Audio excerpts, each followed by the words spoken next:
এবারে প্রবাসী সংবাদ। প্রতিনিধিদের তথ্যচিত্রে প্রবাসী সংবাদ জানাচ্ছেন ইমতিয়াজ আহমেদ। আমি বলছি আসতে পারবেন।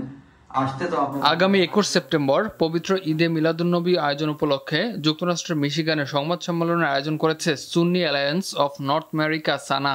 এ সময় মিশিগান স্টেটের হ্যামট্রামেক সিটিতে ঈদে মিলাদুন্নবীর ঐতিহাসিক র্যালি অনুষ্ঠিত হবে বলে জানানো হয়। সংবাদ সম্মেলনে র্যালি ও এর পুরো আয়োজনের বিষয়টি তুলে ধরা হয়। বলা হয়, বর্ণাঢ্য এই আয়োজনে বয়ান পেশ করবেন বিশ্বের বিশিষ্ট আলেমরা। সেই সঙ্গে বাংলাদেশ সহ অন্যান্য দেশের কয়েক হাজার মুসলিম অংশ নেবেন ঐতিহাসিক এ র্যালিতে।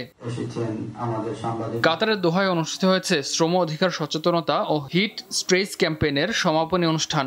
Bangladesh migrant workers association, Qatar ও বিল্ডিং অ্যান্ড উড ওয়ার্কার্স ইন্টারন্যাশনালের যৌথ উদ্যোগে অনুষ্ঠিত এই আয়োজনে সভাপতিত্ব করেন সিরাজুল ইসলাম। সঞ্চালনায় ছিলেন রেজাউল করিম রেজু। প্রধান অতিথি ছিলেন বাংলাদেশ দূতাবাসের নবনিযুক্ত রাষ্ট্রদূত মোহাম্মদ হযরত আলী খান। বিশেষ অতিথি ছিলেন কাতার শ্রম মন্ত্রণালয়ের প্রতিনিধি Khaled Abdur Rahman, building and wood workers ইন্টারন্যাশনালের মার্কো ইব্রাহিম ও বিমল সুবেদী, বাংলাদেশ দূতাবাসের শ্রম কাউন্সিলর মাসহুদুল কবির। বক্তারা কর্মক্ষেত্রে নিরাপত্তা, শ্রমিকের অধিকার ও মানসিক স্বাস্থ্যের উপর গুরুত্ব আরোপ করেন। কাতারে প্রবাসী শ্রমিকদের জন্য নিরাপদ ও ন্যায্য কর্মপরিবেশ গঠনের আহ্বান জানান।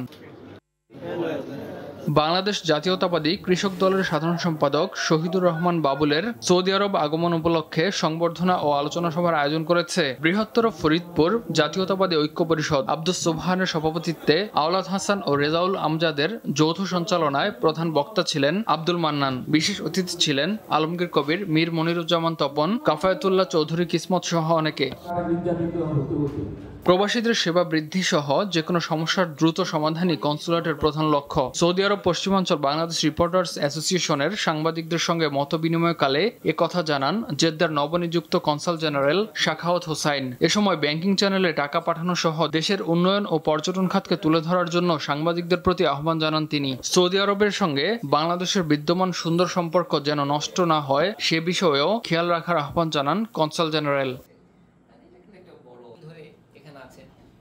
সৌদি আরবের রিয়াদে অনুষ্ঠিত হয়েছে বৃহত্তর ফরিদপুর প্রবাসীদের মত বিনিময় সভা। শেখ রফিকুজ্জামান বাবুর সভাপতিত্বে মোহাম্মদ ওমর মৃধার সঞ্চালনায় প্রধান অতিথি ছিলেন শহীদুল ইসলাম খান বাবুল। বিশেষ অতিথি ছিলেন মোহাম্মদ মনির হোসেন, শেখ আলমাস সহ বৃহত্তর ফরিদপুর প্রবাসী কমিউনিটির নেতৃবৃন্দ।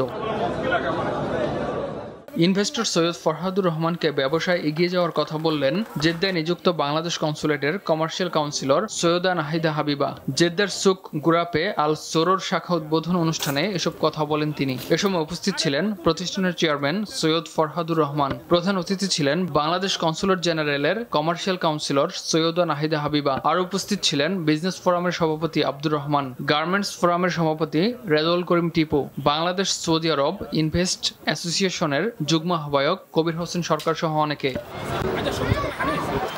ইমতিয়াজ আহমেদ, RTV।